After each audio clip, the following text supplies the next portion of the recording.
This is counterintuitive. The first thing you should do when you start online training is get a client. Think about that.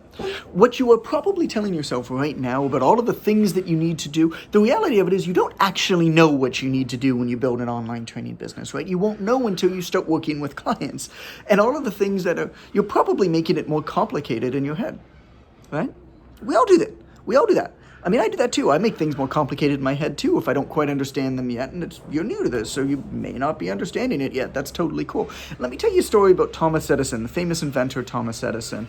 And what he would do, if he had a problem that he couldn't quite figure out, he was working on an invention, whatever it was, he would actually call ahead to the newspaper and set a press release for a date in the future, celebrating that he figured out what the problem is and that he had invented the thing. Because what he figured out was that this necessity demanded that he took action. This kicked his brain into a higher gear to figure out what the problem is. I want you to get clients before you're ready, because then that will force you to actually take action.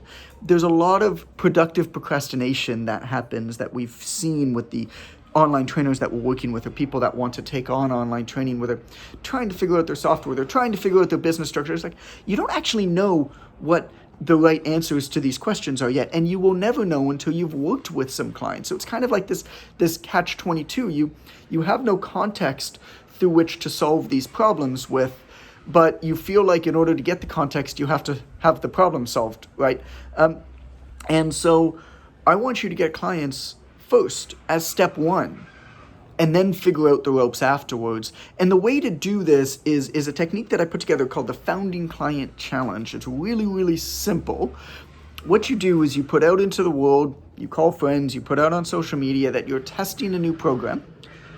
And you don't quite know what it's going to be, but the goal of this program is going to help talk about your target audience. It's going to help men gain 5 pounds of rock solid muscle in 45 days or in 60 days to fit into their t-shirt come summertime better, right? To fill out their t-shirt better. Whatever your goal is, right? So you say what the goal is, and that's the key to any good program and any good marketing program. You don't talk about what's in the program because people don't really care what's in the program. You talk about what somebody will become as a result of doing the program. And so you advertise what somebody will become as part of doing the program. You put it out into the world. You say that this is going to be, $500 when it's out, right? But there's a discount now for people who are going to help you test drive it and work out the kinks, and also act as testimonials and give a review of it. What that allows you to do now, first of all, it gives people a reason to take action right now, which is great because you get people on board. What it also allows you to do is it gives you permission to start before you're ready in the eyes of your clients. I feel like a lot of us, myself included, have a hard time taking action on something because we feel like we have to be the expert if we're going to be charging money for it. What this technique allows us to do is it gives us permission to not have it figured out. Our clients know that we're working on this with them. They're actually going to be more bought in because they're going to have more ownership. The type of person who puts up their hand and says, I want to do it, is the type of person who's going to have some ownership and like having some ownership in the process. And then they're going to help you actually promote it to other people afterwards because they're going to feel like they were a part of this thing being developed. It's actually a really, really cool thing. So step number 1, when you're starting online training, is to get a client.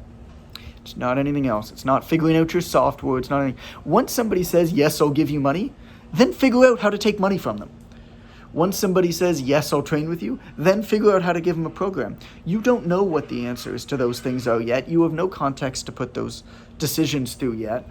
You're probably going to make bad decisions. If you try to figure it out before you have any idea what it is yet, you're not going to make the right decisions, which means you're just going to go back and redo your work anyway. The first step is to make a sale. The first step is to get a client. Once you do that, your brain gets forced into higher action. You're forced to take action because you got somebody who's paid you, waiting for their program, waiting for their training, and you're going to do it. That's the trick.